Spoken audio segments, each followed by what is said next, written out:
मंच पर उपस्थित भारतीय जनता पार्टी के राष्ट्रीय अध्यक्ष और आज इस संगोष्ठी में मुख्य अतिथि के रूप में उपस्थित आदरणीय जेपी नड्डा जी, प्रबोधिनी के अध्यक्ष और महाराष्ट्र के विधानसभा में प्रतिपक्ष के नेता माननीय देवेंद्र फडणवीस जी, प्रबोधिनी के उपाध्यक्ष राज्यसभा के सांसद और आईसीसीआर के अध्यक्ष माननीय डॉक्टर विनय सहस्रबुद्धे जी, और हमारे न्यासी और भारतीय जनता पार्टी के राष्ट्रीय संगठक आदरणीय वी सतीश जी, और इस सभागार में सभी आप उपस्थित बंधु और भगिनी और पत्रकार मित्रों का मैं रविंद्र साठे, रामभाऊ नारगी, प्रबोधिनी की ओर से हृदय से स्वागत करता हूँ। हम सब जानते हैं आज यहाँ पर वंशवाद की राजनीति से लोकतंत्र को खतरा, इस विषय पर पूरे दिन का एक सेमिनार हो रहा है, इसके लिए हम यहाँ पर उपस्थित हैं। मैं आदरणीय देवेंद्र जी से अनुरोध करूंगा कि सबसे पहले आज के मुख्य अतिथि माननीय नड्डा जी का पुष्पगुच्छ और प्रबोधिनी के प्रकाशन देकर स्वागत करें।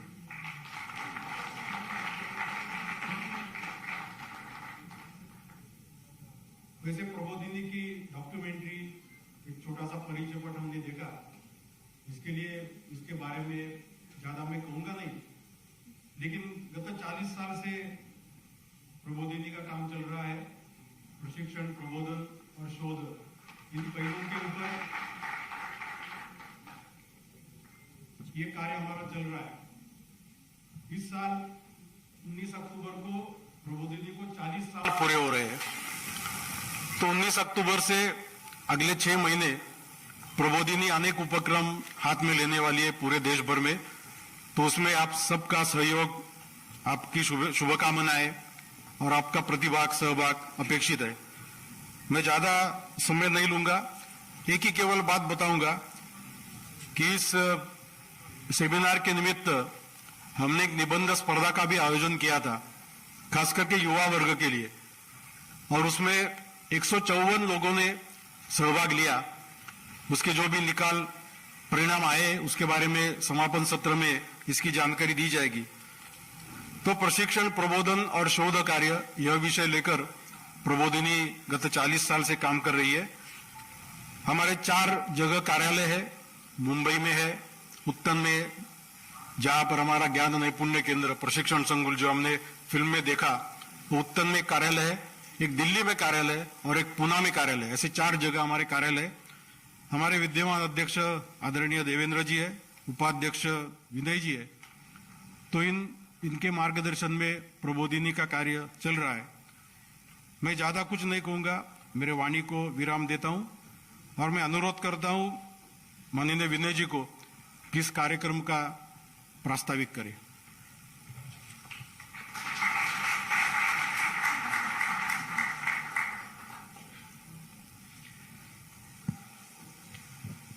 आज की इस पूरे दिन चलने वाली विचार गोष्ठी के उद्घाटन सत्र में हमारे सबके मार्गदर्शक, भारतीय जनता पार्टी के राष्ट्रीय अध्यक्ष माननीय श्री जगत प्रकाश नड्डा जी, इस सत्र की अध्यक्षता कर रहे रामभाऊ महागी प्रबोधिनी के अध्यक्ष माननीय श्री देवेंद्र फडणवीस जी, हमारे एक न्यासी माननीय श्री वी सतीश जी, प्रबोधिनी के महानिदेशक रविंद्र साठे जी, सामने बैठे हुए सभी मान्यवर, जिसमें केंद्रीय मंत्री श्री आरसीपी सिंह, लोकसभा के पूर्व उपसभापति डॉक्टर एम थम्बी दुराई और आसाम गण परिषद के श्री वीरेंद्र प्रसाद वैश्य, विख्यात विधिज्ञ श्री महेश जेठमलानी, साथ ही साथ जवाहरलाल नेहरू यूनिवर्सिटी की वाइस चांसलर डॉक्टर शांति श्री पंडित, श्री आनंद रंगनाथन जी, साई दीपक जी, देश दीपक वर्मा जी जो राज्यसभा के पूर्व महासचिव हैं, और अन्य भी सभी यहाँ पर उपस्थित सुधीजन भाइयों और बहनों। जब इस कार्यक्रम के बारे में आज सुबह हमारे कार्यालय में चर्चा चल रही थी, तो कोई हमारा एक कार्यकर्ता दूसरे किसी कार्यकर्ता को जो पूछ रहा था कि कैसे आना नेहरू मेमोरियल, तो बता रहा था कि इंदिरा गांधी एयरपोर्ट पर उतर जाइए, फिर या तो मोतीलाल नेहरू मार्ग पकड़िए और नेहरू मेमोरियल में आइए, राजीव चौक की तरफ नहीं जाना है। तो मैं मानता हूं कि ये उसके उद्गार भी एक दृष्टि से इस विषय वस्तु को व्याख्यात करते हैं। हमारे देश में जनतंत्र हम सबकी आस्था का विषय इसलिए नहीं है कि ब्रिटिशों के यहां से चले जाने के बाद संविधान ने जनतांत्रिक कार्यप्रणाली को स्वीकार किया, मगर जनतंत्र हमारी रगों में है, हमारे खून में है। इस देश की जो पहचान है वो जनतंत्र के बगैर परिपूर्णता से वर्णित नहीं की जा सकती। और इसलिए रामभाऊ महागी प्रबोधिनी भी, जिसके बारे में रविंद्र जी ने थोड़ा सा परिचय दिया आपको, विगत 40 सालों में जो काम प्रबोधिनी के माध्यम से हो रहा है वो मुख्यतः जनतंत्र को और मजबूत बनाने के लिए, जनतंत्र के सशक्तिकरण के लिए हो रहा है। अगर प्रशिक्षण हम करते हैं जनप्रतिनिधियों का तो उसका उद्देश्य यह है कि जनतंत्र सफल हो, क्योंकि प्रतिनिधि सफल होगा तो जनतंत्र कारगर होगा, और प्रतिनिधि तभी सफल हो पाएगा जब राजनीतिक दल स्वस्थ रहेंगे। और उस दृष्टि से इस सेमिनार की भी एक परिकल्पना की गई। इसके पहले भी जनतंत्र को लेकर कई सारे विषयों को प्रबोधिनी ने स्पर्श किया था। जैसे कुछ साल पहले एक राष्ट्र एक निर्वाचन यानी सामयिक चुनावों की जो एक चर्चा देश में छिड़ी थी, उसमें प्रबोधिनी ने भी अपना एक योगदान दिया, कुछ सेमिनार्स किए, कुछ कार्यक्रम किए, तरह तरह के अन्य कार्यक्रम भी जिसमें ग्रामीण अंचलों में जनतंत्र के बारे में हो या नगर निगमों में जो महिला नगर पार्षद चुनकर आती है उनके कार्य की समीक्षा और उसके नागरिक प्रशासन पर परिणाम, इसके बारे में अध्ययन, ऐसी बहुत सारी बातें जनतंत्र को लेकर प्रबोधिनी के विषय सूची का हिस्सा इसके पहले भी बनी रही। इसी क्रम में भारत के जनतंत्र को और सशक्त बनाने की दिशा में जो सोच बननी चाहिए, उसमें एक बिंदु आता है कि जो घराना केंद्रित राजनीतिक दल है उनकी स्थिति और उनका भारत की राजनीति को एक दृष्टि से खतरा। और इस विषय की परिपूर्ण चर्चा आज के दिन भर के इस विमर्श में होगी। अभी ये हमारा जो उद्घाटन सत्र है उसके बाद एक सत्र होगा जिसमें democratic deficit due to dynastic parties, इस विषय पर श्रीमान आरसीपी सिंह, डॉक्टर थम्बी दुराई जी, श्री वीरेंद्र प्रसाद बैश्य जी अपने विचार रखेंगे, जिसकी अध्यक्षता श्री महेश जेठमलानी करेंगे। उसके बाद भोजन के पश्चात वाले एक सत्र में regulatory framework to govern parties for prevention of dynasticism, इसकी चर्चा हम करेंगे, जिसमें डॉक्टर आनंद रंगनाथन, विधिज्ञ जे साई दीपक दोनों अपने विचार रखेंगे और राज्यसभा के पूर्व महासचिव देश दीपक वर्मा उस सत्र की अध्यक्षता करेंगे। बाद में जो समापन सत्र होगा उसमें हमें जानी मानी राजनीतिक शास्त्र की अध्येता, रिसर्चर और जवाहरलाल नेहरू यूनिवर्सिटी के वाइस चांसलर डॉक्टर शांति श्री पंडित जी का मार्गदर्शन हमें मिलेगा। आज अगर मैं आपको बताऊं कि देश में 2858 राजनीतिक दल है जो चुनाव आयोग की वेबसाइट पर हमें मिलते हैं। इसमें से रजिस्टर्ड दल तो सारे हैं, मगर जो रिकॉग्नाइज्ड पार्टियां हैं, जो मान्यता प्राप्त दल है, उनकी संख्या को 54 के करीब है। इन 54 दलों में, जिसमें राज्य दल भी है, राष्ट्रीय दल भी है, इसमें मात्र 8 दल शायद ऐसे होंगे जो किसी घराना केंद्रित अवस्था से मुक्त है, जो विचारधारा पर आधारित है और विचारों के लिए काम करते हैं, जिनके कारण नीतियों को आकार दिया जा सकता है। तो ये जो वास्तविकता है एक दृष्टि से डरावनी वास्तविकता है कि इतने सारे घराना केंद्रित दल है। और हमारे देश में भी यहां पर राजशाही थी, तब भी हमारे राजा महाराजा एक दृष्टि से जनतांत्रिक परिकल्पना को लेकर काम करते थे। हमारे महाराष्ट्र में संत रामदास बड़े आध्यात्मिक गुरु हो गए। उन्होंने दासबोध में मूर्खों के लक्षण बताए हैं। उसमें एक मूर्ख लक्षण यह है कि सांगे वडिलांची कीर्ती तो एक मूर्ख, यानी जो पुरखे हैं उनके कीर्ति के आधार पर ही अपना काम करता है, नई कीर्ति कुछ उसमें समाहित नहीं करता, वो कोई मूर्ख जैसा ही व्यक्ति है, ये वो कहते हैं। तो इस दृष्टि से केवल हमारे पुरखों ने किए हुए काम के आधार पर पार्टी चलाना, ये कोई जनतंत्र की सेहत का परिचायक नहीं है। आज कई ऐसे दल हैं जिनमें आज जो शिशु अवस्था में है, हो सकता है कि पालने में है, वो व्यक्ति 30 साल बाद उस राजनीतिक दल का अध्यक्ष बनेगा, ये बताने के लिए किसी ज्योतिषी की जरूरत नहीं है। ऐसे भी दुर्भाग्यवश कई सारे राजनीतिक दल हमारे देश में है। इस पृष्ठभूमि पर 3 उद्देश्यों को लेकर हम इस विमर्श का आयोजन कर रहे हैं। पहली बात यह है कि ऐसे घराना केंद्रित राजनीतिक दलों से पार्टी संगठनों के द्वारा संचालन किए जाने वाले शासनों को, यानी राज्य सरकारों को कुल मिलाकर कैसे हानि होती है, इसकी कुछ चर्चा हम करेंगे, आकलन बनाएंगे। साथ ही साथ इसके बारे में क्या उपाय हो सकते हैं, इसकी भी चर्चा का प्रारंभ हम करेंगे। मैं आपको बता दूं, हम महाराष्ट्र से आते हैं और महाराष्ट्र का जो चैरिटी कमिश्नर है, उसने जो पब्लिक चैरिटेबल ट्रस्ट के लिए कानून लाया है, उसमें एक बिंदु यह है कि किसी भी पब्लिक चैरिटेबल ट्रस्ट में ब्लड रिलेशंस के 2 व्यक्ति एक ही समान कालावधि में पदाधिकारी नहीं बन सकते। ऐसी स्थिति में राजनीतिक दलों में जैसे हम देख रहे हैं कि पिता अध्यक्ष, पत्नी कोषाध्यक्ष, पुत्र उपाध्यक्ष, इस तरीके की जो रचना होती है, जो जनतंत्र की संकल्पना के एकदम विरोध में जाती है, उसकी भी चर्चा हम करेंगे।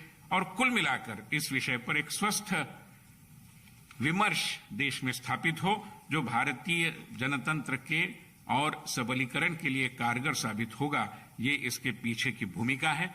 मैं उम्मीद करता हूं कि आप सभी लोग इस चर्चा सत्र में पूरे समय के लिए उपस्थित रहेंगे, अपने अपने जो भी वक्ता है उनके विचार सुनेंगे, कहीं अवसर मिलता है तो अपनी बात को भी रखेंगे। मैं मेरे भाषण के समापन के अंत के पहले माननीय राष्ट्रीय अध्यक्ष जी श्री जेपी नड्डा जी का बहुत बहुत आभार व्यक्त करता हूं कि उन्होंने समय निकालकर वो यहां आए। देवेंद्र फडणवीस जी भी केवल इसी कार्यक्रम के लिए मुंबई से यहां पर आए हैं, उनके प्रति भी हम कृतज्ञ हैं। और जितने सारे महानुभाव, विशेष रूप में हमारे सभी मान्यवर वक्ता जिन्होंने समय निकालकर हमारे निमंत्रण का सम्मान किया, उनके प्रति भी हम आभारी हैं। बहुत बहुत धन्यवाद। बहुत बहुत धन्यवाद विनय जी। अब मैं अनुरोध करता हूं आज के कार्यक्रम के अध्यक्ष और प्रबोधिनी के अध्यक्ष माननीय देवेंद्र जी से कि कृपया अपना अध्यक्ष उद्बोधन करें।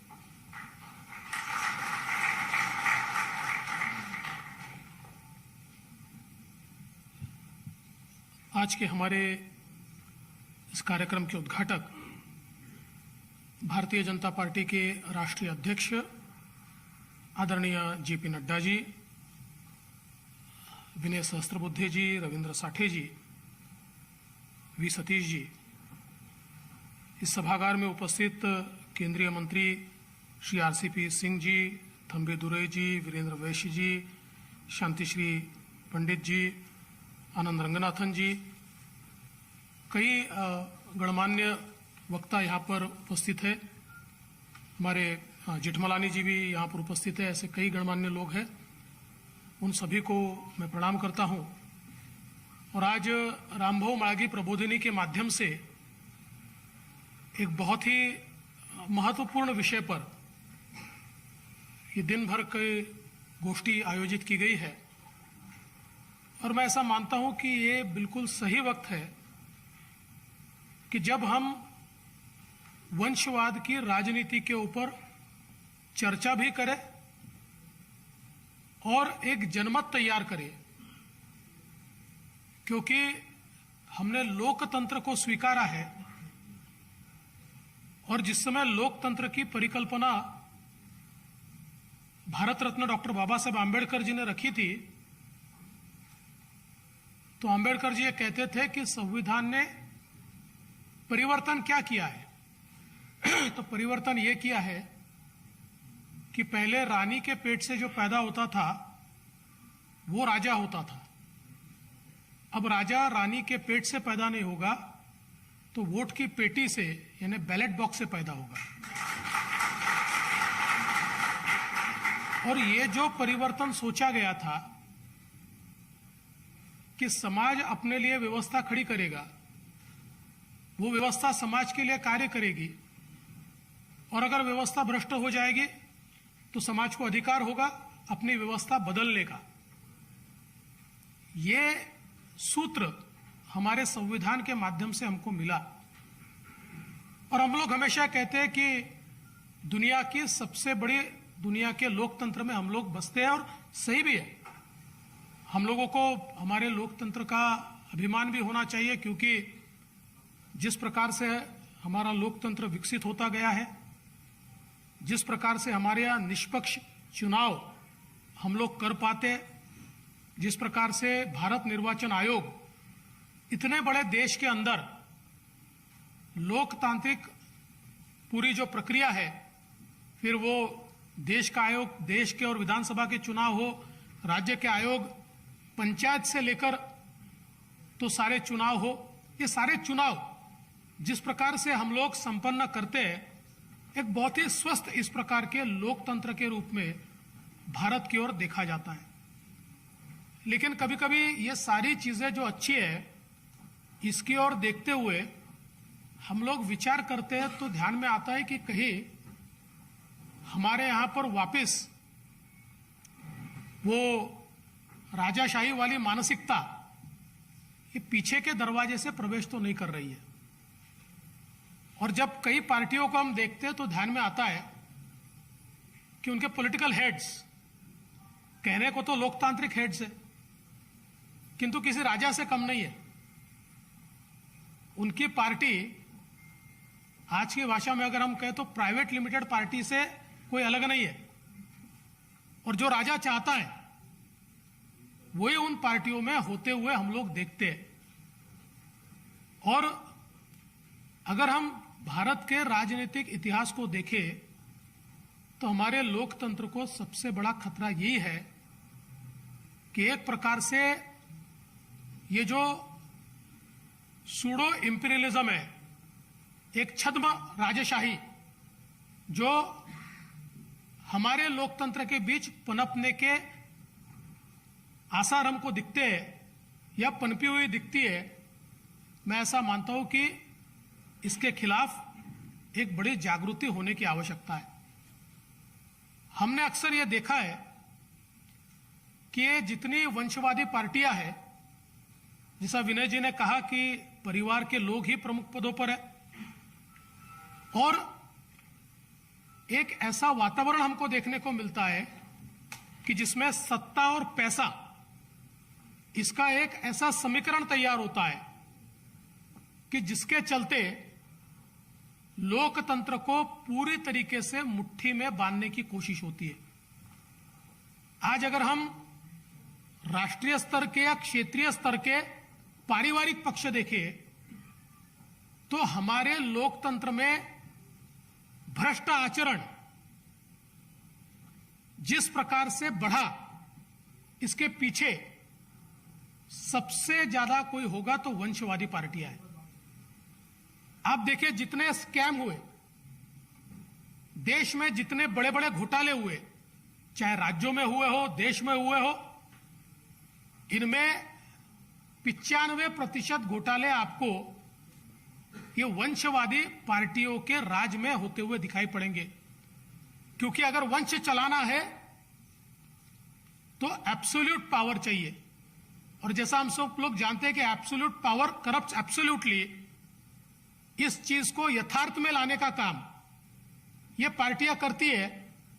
और इसलिए पूरे तरीके से उस पावर को हथियाने के लिए कभी पैसे का उपयोग होता है, कभी राजनीति का अपराधीकरण होता है, और सारे तरीके के लोगों को हाथ में पकड़कर हम कैसे अपनी पार्टी को चला पाए, इस प्रकार का ही कार्य होता हुआ हमको दिखाई पड़ता है।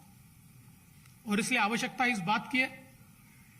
आज देखिए देश की सबसे बड़ी पार्टी जो रही है और सबसे पुरानी पार्टी रही है, उस पार्टी के सामने इतना बड़ा प्रश्न है कि पार्टी के युवराज अध्यक्ष बनना नहीं चाहते और दूसरे किसी व्यक्ति को वो अध्यक्ष बनाना नहीं चाहते, तो बिना अध्यक्ष की पार्टी चल रही है। जितने दिन चलेगी चलेगी, लेकिन दूसरा व्यक्ति नहीं बनेगा। बनेंगे तो युवराज बनेंगे, और ऐसा सब जगह है। मतलब महाराष्ट्र भी इससे कोई अलग नहीं है। मैं चूंकि महाराष्ट्र से आता हूं इसलिए महाराष्ट्र का उदाहरण दे रहा हूं महाराष्ट्र में भी यही परिस्थिति हमको पता है कि महाराष्ट्र के मुख्यमंत्री के बाद उनकी पार्टी कौन चलाएगा, उनके बाद उनकी पार्टी कौन चलाएगा। कोई तीसरा व्यक्ति जब चलाने की कोशिश करता है या पावरफुल होता है तो पार्टी से बाहर हो जाता है, पार्टी में रहता नहीं है। तो मुझे ऐसा लगता है कि ये जो एक प्रकार से हमारी लोकतंत्र के ऊपर ये जिस प्रकार का एक खतरा हमको दिखाई पड़ता है कि धीरे धीरे कुछ लोगों के हाथ में, मतलब एक महाराष्ट्र के बड़े एक पॉलिटिकल थिंकर ने किताब लिखी और उस किताब के माध्यम से उन्होंने कहा कि पुरानी बात है, आज की बात नहीं है, 15-20 साल पहले की बात है, पर उन्होंने उस किताब के माध्यम से कहा कि महाराष्ट्र की राजनीति 50 परिवार चलाते हैं, 50 परिवारों के बाहर वो जाती नहीं है। ये तो ठीक है कि मोदी जी के आने के बाद महाराष्ट्र की भी राजनीति बदली, पर इस प्रकार की राजनीति अलग अलग राज्यों में हमने देखी कि चंद परिवार मिलाकर, मतलब इधर भी वो उधर भी वो, चारों तरफ अलग अलग ब्रांड लेकर, अलग अलग नाम लेकर वही वो, और सामान्य व्यक्ति उसको कोई, मुझे ऐसा लगता है कि उसमें चांस नहीं है। और मुझे इस बात की खुशी है कि हम तो जिस विचारधारा में काम करते हैं उसमें वंशवाद का कोई स्थान नहीं है।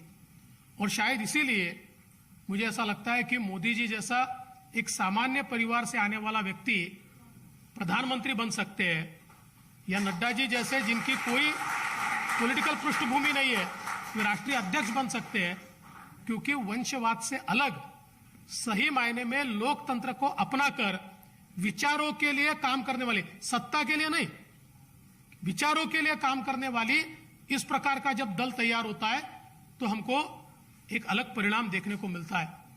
हम सभी लोग आदरणीय नड्डा जी को सुनना चाहते हैं, इसलिए मैं ज्यादा समय नहीं लूंगा, लेकिन मैं ऐसा मानता हूं कि रामभाऊ माळगी प्रबोधिनी ने आज का जो विषय रखा है, आज के विषय से विचार प्रवर्तन तो होगा ही, लेकिन विचार प्रवर्तन के साथ साथ जब तक विचार परिवर्तन नहीं होगा तब तक हमको वंशवाद के खिलाफ ये लड़ाई जारी रखनी पड़ेगी, और उसके लिए आप सभी उसमें सहाय करें।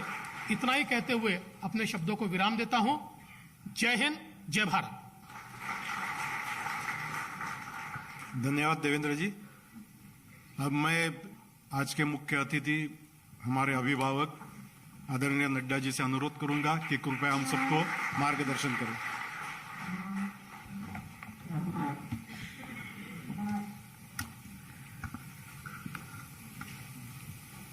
आज के इस गोष्ठी में मंच पर उपस्थित हमारे रामभाऊ माळगी प्रबोधिनी के हमारे अध्यक्ष, पूर्व में महाराष्ट्र के मुख्यमंत्री सम्माननीय देवेंद्र फडणवीस जी और वर्तमान में विपक्ष के नेता,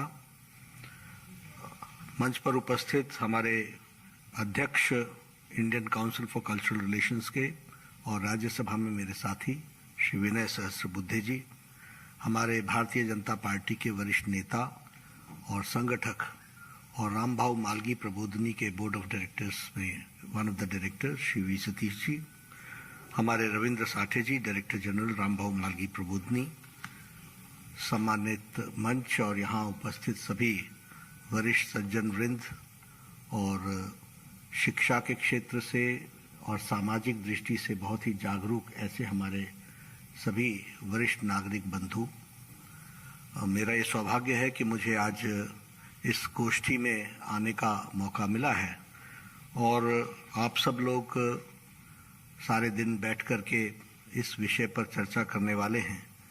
सबसे पहले तो मैं रामभाऊ माळगी प्रबोधिनी के जिसका ये लक्ष्य रहा है कि वह सामाजिक राजनीतिक परिस्थितियों से उपजे हुए विषयों को समय समय पर समाज के बीच में चर्चा के लिए लाती रही है।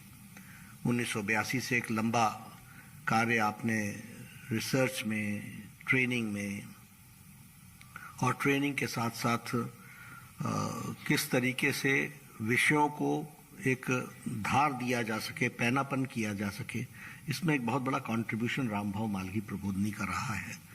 और मेरी जानकारी ये भी बताती है कि लगभग 35,000 आपने मेंबर पार्लियामेंट, एमएलएज, पंचायत के मेंबर्स, सभी लोगों को आपने विभिन्न किस्म की ट्रेनिंग दी और यूथ को विशेष करके फॉर लीडरशिप रामबाबू मालगी प्रबोधनी ने बहुत अच्छी ट्रेनिंग दी है। तो ऐसे प्रबोधनी को मैं सबसे पहले तो साधुवाद देता हूं कि आपके कार्य के माध्यम से आज हम सब लोग यहाँ उपस्थित भी हैं और आपने सभी विषयों को जो आगे बढ़ाने का कार्य किया है उसमें एक बहुत विशेष योगदान आपका रहा है। जहां तक आज का विषय है threat of dynastic political parties to democratic governance, ये बहुत ही समय के साथ जुड़ा हुआ विषय है और बहुत ही जिसे हम कह सकते हैं कि रेलेवेंट विषय है जिस पर आप चर्चा करने वाले हैं। अक्सर क्या होता है कि हम समाज में घटने वाली घटनाओं को देखते देखते इतने आदी हो जाते हैं कि उसको अपने जीवन का पार्ट मान लेते हैं और हम समझते हैं कि ये ऐसा ही चलेगा, इसमें हम क्या कर सकते हैं। और धीरे धीरे राइटसनेस क्या है, राइट क्या है, सच्चाई क्या है और क्या होना चाहिए और क्या नहीं होना चाहिए, इसका बोध धीरे धीरे कम हो जाता है और हम उसके साथ अपने आप को आत्मसात कर लेते हैं। लेकिन इस तरीके के गोष्ठियों के माध्यम से, चर्चा के माध्यम से आप जब उन विषयों से निकलने वाली समस्याएं और उनके थ्रेट्स की चर्चा करते हैं तो निश्चित रूप से एक समाज में एक जागरूक समाज की निशानी भी सामने आती है और जागरूक समाज की दृष्टि से हम उस पर रिस्पॉन्ड करने लगते हैं। तो इसलिए सब्जेक्ट सिलेक्शन के लिए भी मैं रामबाबू मालगी को और विशेष करके विनय जी को बधाई देना चाहता हूं कि उन्होंने एक बहुत ही सामयिक विषय पर चर्चा करने का प्रारंभ किया है और मुझे खुशी है कि इसमें हमारे देवेंद्र फडणवीस जी भी पार्टिसिपेट करेंगे, आरसीपी सिंह जी पार्टिसिपेट करेंगे, थम्बी दुराई जी पार्टिसिपेट करेंगे, हमारे वैश्य साहब पार्टिसिपेट करेंगे, महेश जेठमलानी जी पार्टिसिपेट करेंगे, रंगनाथन जी होंगे, देश दीपक जी होंगे, साई दीपक जी होंगे। यानी आपने सभी वॉक्स ऑफ लाइफ से और सभी पॉलिटिकल पार्टीज के दृष्टि से काम करने वाले लोगों को और विशेष करके जो जागरूक लोग हैं, इंटेलेक्चुअल हैं, उनको आपने इसमें जोड़ा है। तो एक तरीके से आपको इसके लिए भी मैं बधाई देता हूं कि दिन भर में जो आप डेलिब्रेशंस करेंगे उन डेलिब्रेशंस में बहुत कुछ निकलेगा। बैठा बैठा मैं ये भी सोच रहा था कि आपने उद्घाटन के लिए भी ठीक ही व्यक्ति को बुलाया है जो भारतीय जनता पार्टी जो एकमात्र इंटरनल डेमोक्रेसी को मेंटेन करते हुए आइडियोलॉजिकल कार्डर based party with its all internal dimensions of democracy को मेंटेन करते हुए चलने वाली एकमात्र विश्व की सबसे बड़ी पार्टी है, उसके प्रतिनिधि को आपने बुलाया है तो ठीक ही किया है, क्योंकि वो उन विषयों के बारे में बोलने का हमारा नैतिक अधिकार तो है, क्योंकि we are the persons, we are the champions who have been. तो व्यक्ति के नाते नहीं लेकिन पार्टी के प्रतिनिधि के नाते आपने मुझे इसके लिए मौका दिया, तो मैं इसके लिए भी आपको बधाई देता हूं और धन्यवाद देता हूं। जहां तक प्रजातांत्रिक व्यवस्था का सवाल है, क्योंकि इंटेलेक्चुअल डिबेट्स तो अगले सेशंस में होंगी, मैं कोई उसमें पार्टिसिपेट नहीं कर रहा, लेकिन कुछ जो मेरी ऑब्जर्वेशंस हैं वो आपके सामने रखना चाहता हूं। जहां तक डेमोक्रेटिक व्यवस्था का सवाल है, प्रजातांत्रिक व्यवस्था में राजनीतिक दल एक महत्वपूर्ण टूल है, बहुत महत्वपूर्ण उपकरण है, और अगर वह स्वस्थ है तो प्रजातंत्र स्वस्थ है, अगर वह अस्वस्थ है तो प्रजातंत्र अस्वस्थ है। और धीरे धीरे प्रजातांत्रिक व्यवस्थाओं पर आघात पड़ने का प्रयास भी होता है और नतीजा भी इसी प्रकार का निकल करके आता है। इसलिए जब हम इस बात को कहते हैं, अब डिसीजन मेकिंग प्रोसेस है, तो डिसीजन मेकिंग प्रोसेस किसी पॉलिटिकल पार्टी का क्या है? उस डिसीजन मेकिंग प्रोसेस में रिलेशनशिप बिटवीन द लीडर्स क्या है? क्या दो व्यक्तित्व बराबर की डंके की चोट पर प्रोज एंड कॉन्स पर डिस्कस कर सकते हैं, या एक को टो करना है, एक को फॉलो करना है और एक को डिक्टेट करना है? तो यह रिलेशनशिप भी बहुत महत्वपूर्ण होता है पॉलिटिकल पार्टी के डिसीजन मेकिंग प्रोसेस में। पार्टी का स्वास्थ्य कैसा है, अपना स्वास्थ्य कैसा है, उसके सिस्टम्स कैसे हैं, ये सारी चीजें बहुत महत्वपूर्ण हैं। जो आप सुबेरे हेडलाइंस अखबारों में पढ़ते हैं, वो जो निकल करके आता है, वो इन पार्टियों के रीति नीति संस्कार सिस्टम्स में से निकलता हुआ आता है। इस बात को हमको समझना है।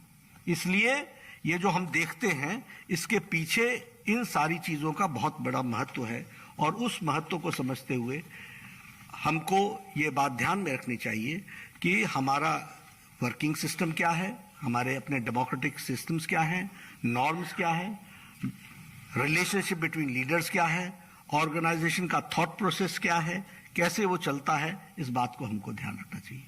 अब देखिए, आप सब लोगों के ध्यान में नहीं आ रहा होगा कि प्रजातंत्र में हमारा प्रजातंत्र कहां खड़ा है, शायद नहीं होगा। मैं खाली आपके ध्यान के लिए बताना चाहता हूं। आप जम्मू कश्मीर उठाइए, भारतीय जनता पार्टी वहां है, लड़ किससे रही है? पीडीपी, नेशनल कॉन्फ्रेंस, दोनों ही परिवार की पार्टियां हैं। आप हरियाणा में, पंजाब में आइए, शिरोमणि अकाली दल कौन सी पार्टी है, क्या संविधान है, कैसे चलता है, किधर से चलता है, आप सब जानते हैं।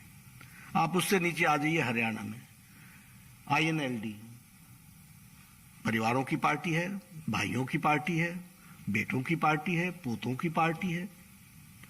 आप इधर उत्तर प्रदेश आ जाइए, बीजेपी किससे लड़ रही है? समाजवादी पार्टी से। किसकी पार्टी है?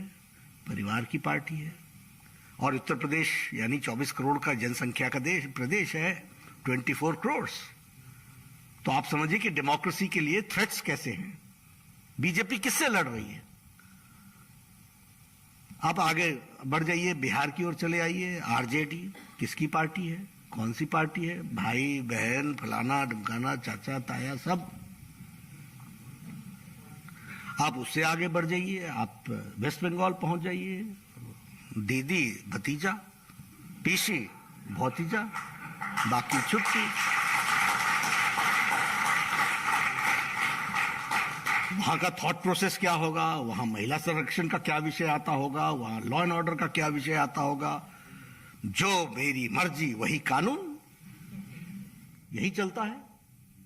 आप उससे आगे आ जाइए, झारखंड पहुंच जाइए, तो बाबूजी थे, अब बुजुर्ग हो गए हैं, तो बेटे ने संभाल लिया है। अब उससे आप आ जाइए, बीजू जनता दल की बात कर लीजिए, पटनायक फैमिली ही है, वही है। कौन चला रहा है, एमएलए का क्या रोल होगा, देखने वाला विषय है, ये सब स्टडी का विषय है। आप वाईएसआर को देख लीजिए, आंध्र प्रदेश में वाईएसआर रेड्डी थे, अब जगनमोहन रेड्डी हैं, वही कानून, वही पार्टी, वही सब कुछ, जो मेरी मर्जी। आप उससे तेलंगाना में नीचे आ जाइए, आपको केसीआर की पार्टी मिल जाएगी, टीआरएस मिल जाएगी, तेलंगाना राज्य समिति मिल जाएगी, केसीआर। बेटा भी है, बेटी भी है, दामाद भी है, दामाद का बेटा भी है। नक्शा उठा करके देखोगे तो चीफ मिनिस्टर्स कंस्टिट्यूंसी, दामाद कंस्टिट्यूंसी, सन कंस्टिट्यूंसी, सब मिलजुल करके ये खड़ा है। आप तमिलनाडु आ जाइए, हमारे थम्बीदुरई साहब यहाँ बैठे हैं, वहाँ करुणानिधि फैमिली उसी तरीके से चल रही है। अभी आप महाराष्ट्र में आ जाइए, शिवसेना, एनसीपी, परिवार की पार्टी। आप कर्नाटक पहुंच जाइए, आप जनता दल यूनाइटेड, जनता दल एस, वहां कुमार स्वामी या देवेगौड़ा। भारतीय और सबसे दुख की बात यह है कि कांग्रेस भी ना नेशनल रह गई है, ना इंडियन रह गई है, और न ही प्रजातांत्रिक रह गई। ये भी भाई बहन की पार्टी बनकर के खड़ी हो गई। अब आप देखिए, इंडियन डेमोक्रेसी का थ्रेट देखो। बीजेपी लड़ किससे रही? 18 करोड़ की पार्टी लड़ती किससे है? कौन आइडियोलॉजी की बात कर रहा है? किससे आइडियोलॉजी की बात करें? तो ये हमारा थ्रेट है, ये हमारा चैलेंज है, जिसको हमको समझना होगा, जानना होगा। इसलिए मैंने आपके सामने भारत की राजनीतिक परिस्थितियों की तस्वीर खींच करके दिखाई है कि किस तरीके से आज हम खड़े हैं और कहां पर खड़े हैं, उसको हम आपके सामने। दूसरी बात यह होती है कि इन पार्टियों का पर्पस क्या है, उद्देश्य क्या है? उद्देश्य है to seek power, to grab power. There is no ideology.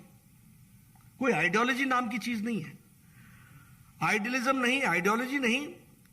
और इनके जो प्रोग्राम्स हैं वो प्रोग्राम्स भी किसी लक्ष्य विहीन प्रोग्राम्स हैं. कोई लक्ष्य की ओर ले जा रहे हों, समाज को मजबूत करते हों, ऐसा नहीं है. आप इनके प्रोग्राम्स को देखिएगा, पॉपुलिज्म होगा लेकिन वेलफेयर ऑफ द पर्सन है कि नहीं है, यह गौण हो सकता है, पॉपुलिज्म हो सकता है.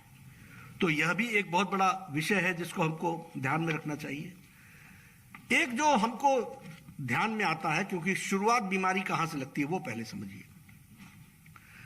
पॉलिटिकल पार्टीज का ग्रोथ आप देखेंगे तो ये सभी पॉलिटिकल पार्टीज पहले रीजनल पार्टीज बनी. इन्होंने रीजनल एस्पिरेशंस को जगाया और रीजनल पार्टीज के तरीके से ये बढ़ती हुई आगे आई. और इसमें भी मैं कहता हूं कांग्रेस बहुत बड़ी दोषी है, क्योंकि 60 इयर्स में उन्होंने नेशनल ऑब्जेक्टिव के आगे रीजनल एस्पिरेशंस को जगह नहीं दी. और यहां मैं बोलता हूं आइडियोलॉजी बहुत महत्वपूर्ण होती है, क्योंकि भारतीय जनता पार्टी यह विश्वास करती है यूनिटी अमंग डाइवर्सिटी, विविधता में एकता. सेंट्रल स्ट्रांग होना चाहिए लेकिन रीजनल एस्पिरेशंस की जगह होनी चाहिए, उसको समावेश करने की जगह होनी चाहिए. कांग्रेस ने नहीं किया, इसलिए ये रीजनल पार्टीज खड़ी हो गई. अब रीजनल पार्टीज का अगला थ्रेट क्या है उसको भी देखिए, कि रीजनल पार्टीज में पर्सनैलिटी कल्ट ओवरबेयरिंग हो जाता है, ओवरवेलमिंग हो जाता है. तो आप देखिएगा कि रीजनल पार्टीज ने में धीरे धीरे पर्सनैलिटीज ने पार्टी को कब्जा कर लिया. और कब्जा करने के बाद वो रीजनल पार्टीज, आइडियोलॉजी किनारे रह गई, रीजनल एस्पिरेशंस किनारे रह गए, फैमिली सामने आ गई. और फिर जैसे ही वो पर्सनैलिटी आगे आई तो वह उसने एक तरीके से पार्टी पर कब्जा करते हुए आगे बढ़ने का प्रयास किया है. तो इस तरीके से रीजनल पार्टीज कन्वर्टेड इनटू घराना फैमिलीज, या जिसको आप डायनेस्टिक पार्टीज कहते हैं, उस तरीके से डेवलप होकर के आती है. एक और थ्रेट भी है कि क्योंकि इनको सत्ता में आना है ये इनके इन प्रकारेण, तो यह पोलराइजेशन करने में भी पीछे नहीं रहते. पोलराइजेशन चाहे कास्ट का करें चाहे धर्म का करें, लेकिन करते हैं. यह रीजनल पार्टी की विशेषता है. जिस जाति से नेता होता है पर्सनालिटी कास्ट में, उस जाति को वो उभारता है, और जिस धर्म के साथ जुड़ करके उसको वोट मिलता हो तो उसको भी जोड़ने का वो प्रयास करता है. तो नेशनल इंटरेस्ट शेल्फ हो जाते हैं, वो ताक पर रख दिए जाते हैं, और पर्पस फॉर पावर के लिए पोलराइजेशन भी, दोनों किस्म का पोलराइजेशन होता है. इसको भी हमको ध्यान में आता है. अभी जैसा इन्होंने हमारे विनय जी ने कहा, घराना भी दो किस्म वाली बात. एक तो है जिसमें पार्टी ही पूरी की पूरी कब्जे में, उसका अध्यक्ष पेट्रन इन चीफ पिताजी होंगे, बेटा उसका वर्किंग प्रेसिडेंट होगा या प्रेसिडेंट होगा, चाचा उसका पार्लियामेंट्री बोर्ड का सदस्य होगा. एक पार्लियामेंट में एक विषय आया जिसमें हमने सोचा कि सभी ऑल पार्टी शुड सपोर्ट. तो मैं उस पार्टी के अध्यक्ष से मिला, मैंने कहा कि आपका भी प्रस्ताव आ जाए, इस पर सबका सपोर्ट मिलना चाहिए. बोला मैं आपको भी लिख करके देता. मैं कहा पार्लियामेंट्री बोर्ड से पास हो. बोला उसमें कौन सी बड़ी बात है, चाचा है, ताया है, सबको हम ही चाहें और कौन.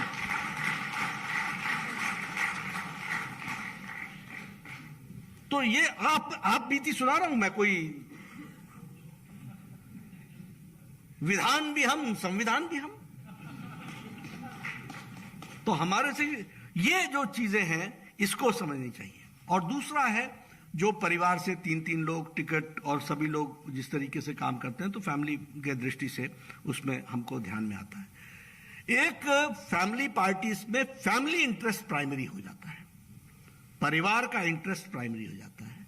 इसलिए वह अपने आप में एक तरीके से इलेक्शन प्रोसेस को भी विशिएट करता है, क्योंकि आपके यहां इलेक्शन फार्स हो जाता है.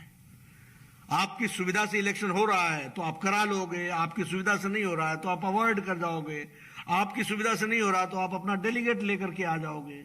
और इस तरीके से आप एक फॉल्टी डेमोक्रेसी में फॉल्टी पॉलिटिकल पार्टी की दृष्टि से आप काम करते हैं।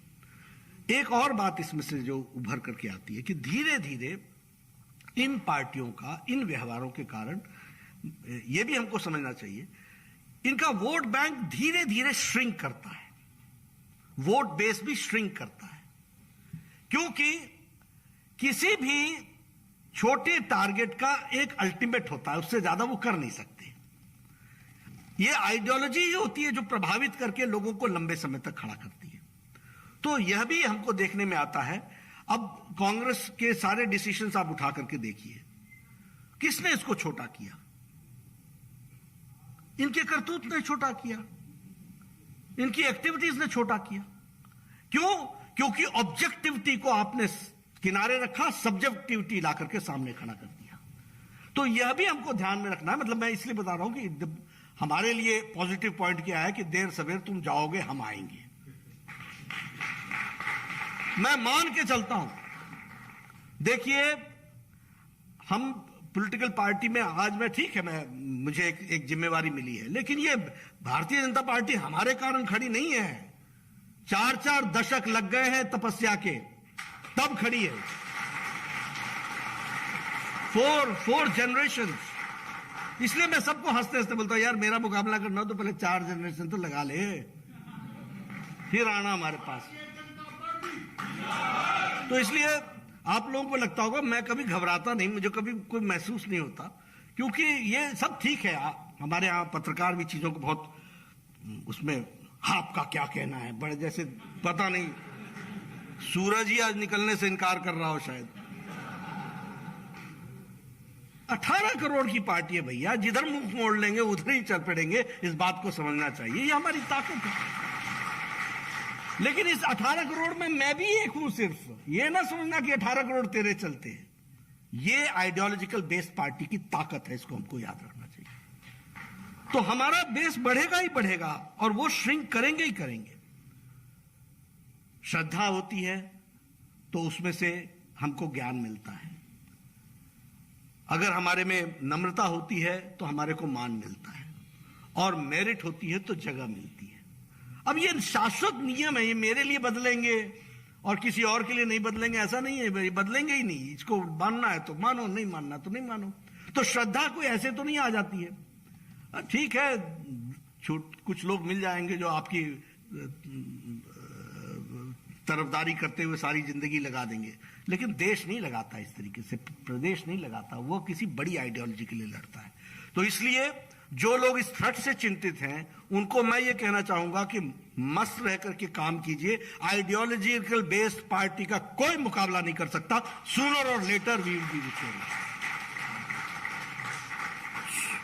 Sooner or later we will be victorious, ये हमको ध्यान में रखना चाहिए। अभी देवेंद्र जी चर्चा कर रहे थे कांग्रेस के बारे में। अब वो उनकी स्थिति आप देख लो ना। मैंने कहा ना कि ना इंडियन रह गई, ना नेशनल रह गई, ना अब भाई बहन की पार्टी रह गई है। अब वो कोई ग्रुप खड़ा है, 23 का है, 22 का है, कभी 21 का होता है, 24 का होता है, जो भी हो, लगे हुए हैं बेचारे। लेकिन आप देखिए, ये नेशनल पार्टी के रूप में भी एक फैमिली की पार्टी बन गई थी, और 1975 का इमरजेंसी का डिक्लेरेशन बहुत बड़ा प्रमाण है इसका। और इंडियन नेशनल कांग्रेस के लीडर के अध्यक्ष के द्वारा कहना India is Indira, Indira is India, इसका बहुत बड़ा प्रमाण है। These are the signals. ये सिग्नल्स हैं जो बताते हैं कि पार्टी की फंक्शनिंग और पार्टी की आत्मा बहुत पहले मर चुकी थी, उसमें जीव रह ही नहीं गया था। लेकिन हां, ऐसी बातों में जब हम बात करते हैं तो हमें इस बात की खुशी है कि हम भारतीय जनता पार्टी के सदस्य हैं, और आप सब लोगों से मैं ये भी निवेदन करूंगा कि हमें जागरूक रखना और ऐसे सेमिनारों में बुलाते रहना ताकि हमको अपनी ताकत भी पता चले, हमें अपनी ताकत भी पता चले, और कहां कहां गिरने के स्कोप हैं उसका भी हमको अंदाजा रहे। तो वो हमको समझना चाहिए। आज हम ये कह सकते हैं we are ideological based party. अकेली पार्टी, मैं तो सबके देखता रहता हूं, संविधान से लेकर के आइडियोलॉजी के परिवर्तन देखता रहता हूं। एक ही पार्टी है जिसने 51 में कहा एक देश में 2 निशान, 2 विधान, 2 संविधान नहीं चलेंगे। और आज हम सरकार में आए गए, लेकिन हमारी ये स्टैंड हमारा सदा का सदा रहा। और दुख की बात यह है कि जो इसके प्रोपोनेंट थे उन्होंने राज्यसभा और लोकसभा में ऑन रिकॉर्ड इसका विरोध किया। क्यों? क्योंकि ऑब्जेक्टिविटी खत्म हो गई थी, सब्जेक्टिविटी आ गई थी। जवाहरलाल नेहरू ने कहा था कि ये तो टेम्पररी है, ये तो घिस के घिस जाएगा, it is a temporary arrangement, article 370। लेकिन जब एब्रोगेट करने के मौका आया तो आपको जम्मू कश्मीर का एंगल समझ में आया, देश भूल गया और ऑन रिकॉर्ड कांग्रेस ने विरोध किया। ये हुआ, ऐसा होता है। तो इसलिए हम आइडियोलॉजिकल बेस्ड पार्टी हैं और आइडियोलॉजी के प्रति ही लोगों की श्रद्धा होने के कारण काडर के प्रति समर्पित होने की वाली पार्टी है। तो काडर भी हम हैं और काडर होने के कारण मास फॉलोइंग हमारी बनती है, क्योंकि उस काडर पर विश्वास करते हुए मास फॉलोइंग की तरफ हम आगे बढ़ते हैं और यह डेमोक्रेसी के लिए बहुत आवश्यक है। अब मेरे से पहले कोई अध्यक्ष था, मेरे बाद भी कोई अध्यक्ष होगा, उसके बाद भी कोई अध्यक्ष होगा, यह हम गारंटी से कह सकते हैं। लेकिन ऐसा क्या है रीजनल पार्टी में कि बाबूजी जब तक गए नहीं तब तक तो हम उसके बाद हमें आएंगे ना। ये कैसे हो रहा है? ये क्यों हो रहा है? ये इसलिए हो रहा है क्योंकि वह रीजनल पार्टी का कैरेक्टर उस तरीके का बन रहा है। और हम बैठे बैठे भी विनय जी से डिस्कस कर रहे थे, संविधान में लिखा हुआ है कि discrimination because of birth is unconstitutional, it is against law. लेकिन यहां तो डिस्क्रिमिनेशन ही होता है, इसी को जगह मिलती है क्योंकि आप फलाने के घर में पैदा हुए हैं इसलिए आप पार्टी के अध्यक्ष बनेंगे। और इसकी भविष्यवाणी कोई भी कर सकता है, अभी पैदा हुआ कि नहीं हुआ मालूम नहीं, लेकिन आपकी भविष्यवाणी कर देंगे कि जो भी आएगा वही होगा सल्तनत का इंचार्ज। तो ये हमारी थ्रेट है। लंबे समय तक एक ही आदमी अध्यक्ष चल रहा है, जैसा भी मैंने जी बताया कि हम होंगे, हम नहीं होगा तो टेम्पररी होंगे, एक्टिंग नहीं होगा तो बिना प्रेसिडेंट के चलेंगे, लेकिन चलेगी हमारी चलेगी। तो इससे लड़ना भारतीय जनता पार्टी को कोई तकलीफ। मैं फिर आपको बताता हूं कि हमको तो ऐसे ये जो आइडियोलॉजिकल नॉन आइडियोलॉजिकल पार्टीज हैं इसके साथ लड़ना आप समझ सकते हैं कि हमारे लिए कोई तकलीफ का विषय नहीं होता। हम लोग तो डेमोक्रेसी में विश्वास करने वाले लोग हैं, लेकिन प्रजातंत्र के लिए ये खतरा है। और इसलिए मैं ये चाहूंगा कि हमारे इंटेलेक्चुअल्स आज के सब्जेक्ट पर अपना प्रकाश डालेंगे और सारी बातें कहेंगे, लेकिन इसको हमको विषय को उजागर करना चाहिए।